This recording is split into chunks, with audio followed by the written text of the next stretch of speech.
பசி. வயிறார சாப்பிட்டு இன்றோடு 3 நாட்கள் ஆகிவிட்டது. பசி மயக்கத்தில் உறங்கிய குழந்தைகளையும் காயம் பட்டு படுத்திருந்த கணவன் மாரியையும் இயலாமையோடு பார்த்தாள் அஞ்சலை.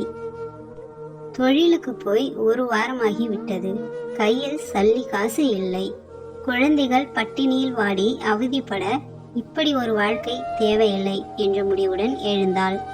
அடுக்கலையில் இருந்த எலி மருந்துடன் வந்து நின்றவளை வெறித்து பார்த்தான் மாரி. அவள் நோக்கம் புரிந்து அவள் கையில் இருந்த எலி மருந்தை பிடுங்கி தூக்கி போட்டுவிட்டு தட்டு கயிற்றை தேடி எடுத்தான். தன் பலம் தாங்குமா என கயிற்றை பரிசோதித்தான். வேண்டாம் என கண்ணீரோடு நெருங்கி கையை பிடித்து தடுத்த அஞ்சலையை விலக்கிவிட்டு கயிற்றை தோளில் போட்டுக்கொண்டு எழுந்தான். அஞ்சலியும் பரபரப்புடன் பின்தொடர்ந்தாள். சாலையோர மரம் ஒன்றை தேர்ந்தெடுத்த மாரி சற்று நேரத்தில் அங்கு ஜன சந்தடி அதிகமாகிவிடும் என்ற யோசனையுடன் உடனே வேலையில் இறங்கினான்.